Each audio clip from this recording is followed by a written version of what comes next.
உயிர்த்தெழுந்த வல்லமையுள்ள கிறிஸ்துவின் நாமத்தில் உங்களுக்கு என்னுடைய அன்பின் வாழ்த்துக்கள். இந்த நாளிலும் யோவான் எழுதின சுவிசேஷம் 20ஆம் அதிகாரம் 6ஆம் வசனத்திலிருந்து 10ஆம் வசனம் வரைக்கும் நம்ம தியானிக்க போகிறோம்.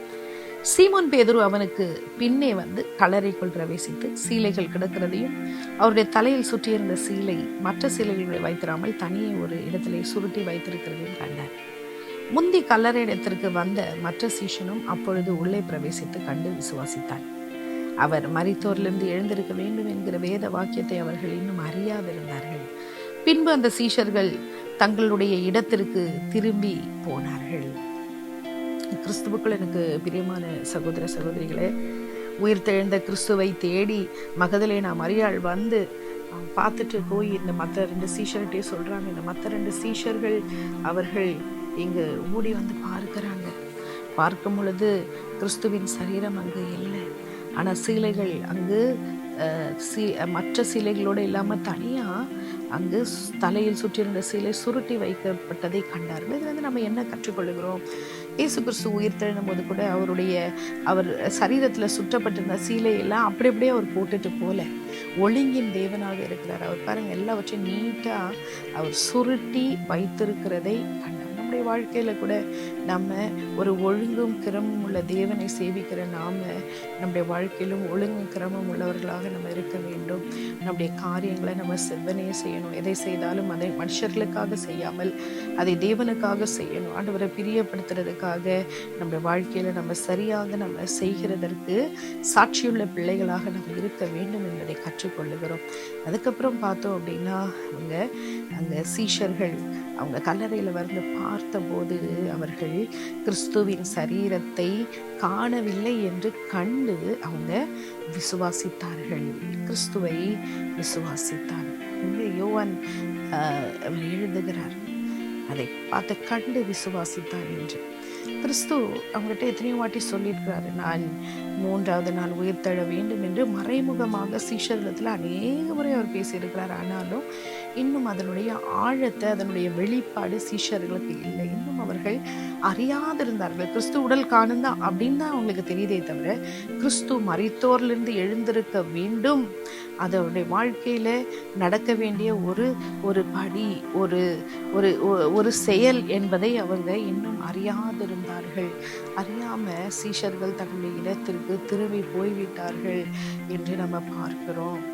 இதற்கு அவங்களுக்கு அதன் ஆழம் இன்னும் தெரியவில்லை. நம்முடைய வாழ்க்கையிலும் கூட நம்ம சில வேளைகளில் கர்த்தர் நம்மோடு கூட பேசுகிற காரியத்தின் ஆழத்தை நம்ம அறியாம அதை நம்ம சில வேளையில் அப்படியே நம்ம அதை ஆண்டவர்கிட்ட நம்ம கேட்கணும்.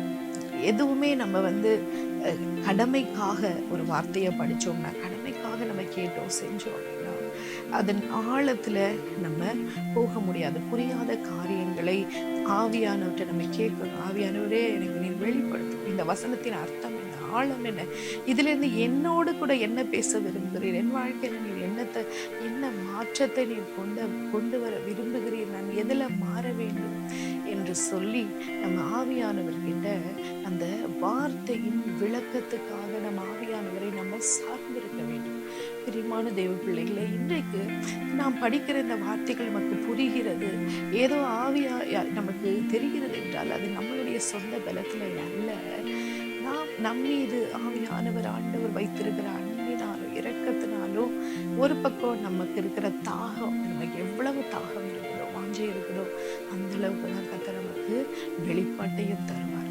இந்த வசனத்தின் ஆழத்துல நம்ம இதை ஆழமாய் தியானிக்க கர்த்தர் நமக்கு அனுக்கிரகம் செய்கிறார் என்றால் நம்முடைய உள்ளத்தின் ஒரு ஓரத்துல கர்த்தரின் வார்த்தையை புரிந்து கொள்ள வேண்டும். அந்த வார்த்தையை நம்ம ஆழமா தியானிக்கணும், வாசிக்கணும். அந்த ஒரு தாகத்தை கர்த்தர் கனப்படுத்துகிறார். அந்த வாஞ்சையை கர்த்தர் நிறைவேற்றுகிறார். சீஷர்கள் பாருங்க, அவரோடு கூட இருந்தாங்க. அவருக்கு எல்லாவற்றையும் சீஷர்களுக்கு இயேசு கிறிஸ்து எத்தனையோ முறை சொன்னார்.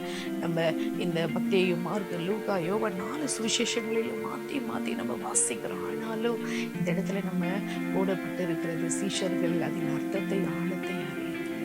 கிறிஸ்து மரித்தோரிலிருந்து உயர்த்தெழுந்த வல்லமையுள்ள தேவனுடைய வாக்கு நிறைவேறி இருக்கிறது. அவர் சொன்னது நிறைவேறி இருக்கிறது. அவர் தேவகுமாரன் என்பதை அவர்கள் தேவகுமாரனுடைய வார்த்தையை அவர்கள் அறியாதிருந்தார்கள். நம்முடைய வாழ்க்கையிலும் நாம கர்த்தருடைய வார்த்தையை வெளிப்படுத்தி வெளிப்பாட்டோடு ஆவியானுடைய உதவியோடு நம்ம வாழ்க்கையில அதற்கு கீழ்ப்படிய அதன்படி நடக்க கர்த்தர் தாமே நமக்கு உதவி செய்யும்படி அவரை நோக்கி பார்ப்போம். எங்கள் அன்பின் தெய்வமே, இன்றைக்கு நாங்கள் கற்றுக்கொண்ட வேத வசனத்தின்படி எங்கள் வாழ்க்கையில நீர் எப்படி ஒழுங்குள்ள தேவனாக இருந்தீரோ, நாங்களும் எங்கள் வாழ்க்கையில ஒழுங்குள்ளவர்களாய் நாங்கள் ஜீவிக்க, எந்த ஒரு காரியத்தையும் நேர்த்தியாய் செய்ய செவ்வனே செய்ய நீர் எங்களுக்கு அனுக்கிரகம் செய்யும்படியாய் உடைய கரத்துல நாங்கள் எங்களை அர்ப்பணிக்கிறோம். ஆண்டவரே, உடைய நாமத்துக்கு மகிமையாய் ஜீவிக்க கர்த்தர் எங்களுக்கு கிருபை தாரும். வேத வார்த்தைகளை மகத்துவங்களை அறிந்து கொள்ள புரிந்து கொள்ள பரிசுத்த ஆவியானவரின் துணையோடு கூட நாங்கள் ஆண்டவரை நடந்து கொள்ள கேட்ட சத்தியத்தின்படி ஜீவிக்க கர்த்தர் எங்களுக்கு கிருபை தரும்படியாய் உடைய அன்பின் கரத்தில் எங்களை நாங்கள் அர்ப்பணிக்கிறோம். சுவாமி, சீஷர்களுக்கு ஆண்டவரே அதை கண்டு அவர்கள் விசுவாசித்தது போல எங்கள் வாழ்க்கையிலும் கண்டு விசுவாசிக்கத்தக்க பாக்கியத்தை ஸ்லாக்கியத்தை தாரும். துதியும் கன மகிமையாவும் செலுத்தி இயேசுவின் நாமத்தில் ஜெபிக்கிறோம் ஜீவனுள்ள பிதாவே. ஆமென்.